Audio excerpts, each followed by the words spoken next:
Hi guys.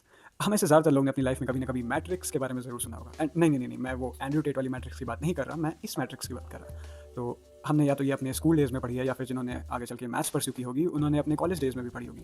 But matrices को define करने के बाद हमें ये सिखाया जाता है कि कोई दो मैट्रिसेस को ऐड या मल्टीप्लाई कैसे करते हैं। एंड हमें से कईयों के मन में ये सवाल आ सकता है या आया होगा उस समय पे कि कोई दो मैट्रिसेस को ऐड या मल्टीप्लाई वैसे ही क्यों करते हैं जैसे हमें सिखाया गया। एंड इस चीज़ का जवाब हमें लीनियर अलजेब्रा नाम के टॉपिक में मिलता है। और जो मैट्रिक्स मल्टीप्लिकेशन या एडिशन के पीछे का जो एक्चुअल विजुअल इंट्यूशन या विजुअल एक्सप्लेनेशन है वो हमें लीनियर अलजेब्रा प्रोवाइड करती है। तो आप में से जिन्हें नहीं पता है उन्हें मैं बता दूं कि there is a really great YouTube series on linear algebra by 3 Blue 1 Brown।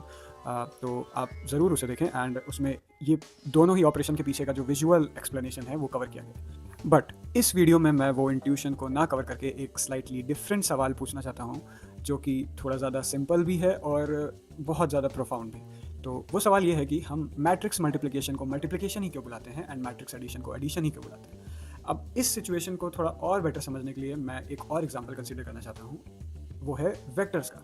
हम में से ज़्यादातर लोग ने वेक्टर्स के बारे में भी पढ़ा है, या तो स्कूल में या तो कॉलेज में। बट द थिंग इज़ कि हमें ये सिखाया गया है कि वेक्टर्स को ऐड भी कर सकते हैं जिसका आउटपुट एक वेक्टर होता है। और हमें एक और नोशन पढ़ाया गया है वेक्टर मल्टीप्लिकेशन का, जिसे कहते हैं क्रॉस प्रोडक्ट, जिसमें कोई दो वेक्टर्स को मल्टीप्लाई करके एक वेक्टर मिलता है। तो अगेन सेम सवाल, वेक्टर एडिशन को एडिशन ही क्यों कहते हैं एंड वेक्टर मल्टीप्लिकेशन को मल्टीप्लिकेशन क्यों कहते हैं।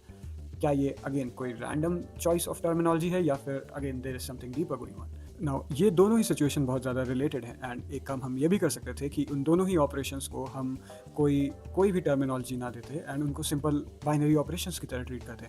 But there must be some reason why we have chosen those particular terminologies for all those operations in both the cases, चाहे वो वेक्टर्स का हो या मैट्रिसेस का हो।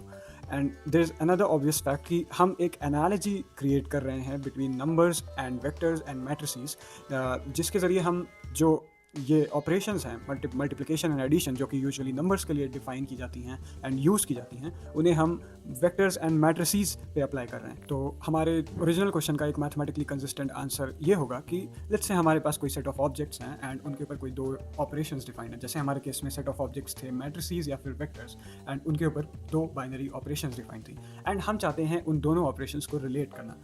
तो वो काम हम इस लॉ की हेल्प से कर सकते हैं जिसे कहते हैं डिस्ट्रीब्यूटिव लॉ। नाउ अगर हम एक एनालॉजी क्रिएट करें नंबर्स के साथ, तो हम जानते हैं कि नंबर्स के केस में भी दो ऑपरेशंस होती हैं, एक यूजुअली जिसे हम मल्टीप्लिकेशन कहते हैं एंड एक होती है एडिशन। तो हमें डिस्ट्रीब्यूटिव लॉ ये कहता है कि जो मल्टीप्लिकेशन वाली ऑपरेशन है वो हमेशा एडिशन वाली ऑपरेशन के ऊपर डिस्ट्रीब्यूट करती है। For example 2 times 3 + 4 is equals to 2 times 3 + 2 times 4। तो हम देख रहे हैं कि कैसे नंबर 2 जो है वो 3 और 4 के एडिशन पे डिस्ट्रीब्यूट कर गया।